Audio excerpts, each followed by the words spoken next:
नमस्कार दोस्तों। चलिए आज फिर हम एक बार स्कूल को बच्चों के घरों तक लेकर जाते हैं, एक कदम और बढ़ाते हुए, ताकि बच्चे हमारे पढ़ाई में न पिछड़े और उनका तारतम्य बना रहे। क्योंकि हमारे बच्चे तो 1 to 5 बहुत छोटे हैं, तो उनके लिए क्यों ना हम ऐसा प्रयास करें कि वो आराम से पाठ को समझ सकें। उनको ये न लगे कि हम स्कूल में नहीं हैं, उनको ये महसूस हो कि हमारी मैम हमारे सामने हो और हम स्कूल में ही पढ़ रही हैं। तो उसी के चलते चलिए आज हम 4th क्लास EVS का लेसन लेके आए हैं, नेहा का जन्मदिन। नेहा का जन्मदिन तो सभी को पता है बच्चों, घरों में जन्मदिन सबका मनाया जाता है। किसी का केक काट कर मनाया जाता है, नई ड्रेसेस जाती है, किसी का खीर पूरी बना के मनाया जाता है। हर एक घर का अपना अपना तरीका है बच्चों का जन्मदिन मनाने का या बड़ों का जन्मदिन मनाने का। आजकल तो सभी बड़ों का, बच्चों का, सभी का जन्मदिन मनाया जाता है। चलिए इसी मुहिम के तहत मैं आपको एक बार बच्चों आपको पाठ से रूबरू करवा रही हूँ, पाठ पढ़ के सुना रही हूँ, क्योंकि आपके पास बुक्स नहीं है। तो चलिए हम फ़ोन के ज़रिए ही आप तक बुक भी पहुँचाने की कोशिश करते हैं। तो ध्यान से सुनना आप। आज नेहा का जन्मदिन है। किसका जन्मदिन है बच्चों? नेहा का जन्मदिन है। उसके घर में खुशी का माहौल है। कैसा माहौल है? खुशी का माहौल है। ये देखिए, खुशी का माहौल है ना। आपका जन्मदिन होता है तो आपके घर में भी खुशी का माहौल होता है ना। Yes ma'am. तो चलिए हम आगे बढ़ते हैं। नेहा की नीतू दीदी और गोपाल भैया ने घर को गुब्बारों से, कागज की फरियों से सजाया है। जैसे हमने भी आपका स्कूल में जन्मदिन मनाया था तो गुब्बारे भी लगाए थे और सब कुछ लगाए थे। तो इस पाठ में भी यही बताया गया है कि गुब्बारों से और कागज की फरियों से घर को सजाया है। शाम को नेहा के मित्र पिंकी, चीनू, मीनू, टिल्लू, निधि और सोनू उसके घर आए। जैसे आप अपने दोस्तों को बुलाते हो, ऐसे ही नेहा ने भी अपने दोस्तों को अपने जन्मदिन पर घर बुलाया। सब नेहा के लिए कुछ न कुछ उपहार लाए। उपहार मीन भेंट लेकर आए। सब ने नेहा को जन्मदिन की बधाई दी। आपको भी सभी बोलते हैं ना हैप्पी बर्थडे। जिसका भी नाम होता है नाम बोलते हैं। तो नेहा को भी सब ने उपहार देकर बधाई दी।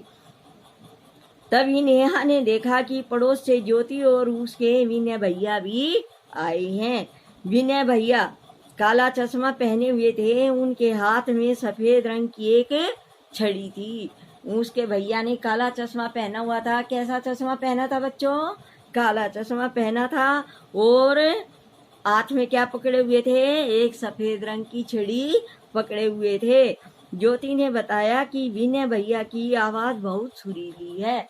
ज्योति ने सभी को बताया कि विनय भैया की आवाज बहुत प्यारी है। जैसे मैंने आपको कोयल के बारे में बताया था, कोयल मीठा बोलती है, उसकी भी आवाज सुरीली होती है। तो ऐसे ही नेहा के विनय भैया की भी आवाज बहुत सुरीली थी। यह जानकर वहां सभी लोगों ने विनय को एक गाना गाने के लिए कहा। उसका गाना सुनकर वहां उपस्थित लोगों ने खूब तालियां बजाई। जैसे हम आपके लिए क्लैपिंग करवाते हैं, ऐसे ही उसके लिए भी खूब तालियां बजाई। तो यहाँ पर कुछ लिखा हुआ है, सोचो और लिखो। सोचो और लिखो, ये मैं आपके पास भेजूंगी। आपने इनका आंसर लिख के दिखाना है। तुम्हारा जन्मदिन कब आता है? तुम्हारा जन्मदिन कब आता है? तारीख और महीने का नाम लिखो। कल सबने अपनी कॉपी में लिखकर दिखाना है। तुम अपना जन्मदिन कैसे मनाते हो उसके बारे में 4 लाइनें लिखनी है। जन्मदिन पर किस किस को बुलाते हो? घर पे कौन कौन आता है? तो ये सभी बातें आपने लिखनी है। सुनो, सभी बातें आपने लिखनी है और मैं थोड़ा सी एक तालिका भी भेजूंगी आपके पास। उसमें भी आपने वस्तुओं के नाम जो है आवाज आती है वो आंखें बंद करके सुन के बताना है कि ये आवाज कैसी सुनाई देती है। कुछ वर्ड भेजूंगी, उनका सामने आपको लिखकर दिखाना है। सुनो और पहचानो, सुनो और पहचानो। गोपाल ने बच्चों से कहा, आओ एक खेल खेलते हैं। इस खेल में आंखों पर पट्टी बांधकर आवाजों को पहचानना है। जैसा कि हमने 2 दिन पहले आपसे थैले में एक्टिविटी करवाई थी, सामान रख के कि आंख बंद करके पहचानो कि ये कौन सा सामान है, कौन सी वस्तु है।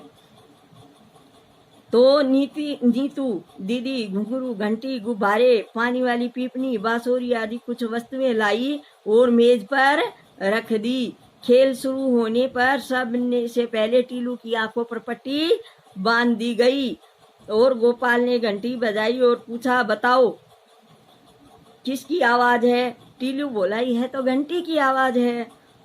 तभी सब एक साथ बोले, बिल्कुल ठीक। उसके बाद मीनू की आंखों पर पट्टी बांधी गई। गोपाल ने एक चीज बजाई। चीनू बोली, यह तो मोबाइल की आवाज रिंगटोन है। विनय झट से बोला, रिंगटोन नहीं है, यह तो घुंघरुओं की आवाज है। तो इसी समय सबको एक मीठी धुन सुनाई दी। वाह, यह तो बांसुरी की आवाज है। सोनू बोला, तभी रसोई घर से बर्तन गिरने की आवाज आई। तो उसने पूछा, बताओ यह किस बर्तन की आवाज है। निधि और टीलू एक साथ बोले, यह तो गिलास गिरने की आवाज है। तो गोपाल ने कहा, सही पहचाना। तो बच्चों, आपको भी अपने घर में ये सभी चीजें इकट्ठी करके और एक एक्टिविटी वीडियोज बना के भेजनी है। जो भी वीडियो अच्छी बनाएगा उसको हम प्रशस्ति पत्र दिलवाएंगे। इसी के चलते जय हिंद, जय भारत।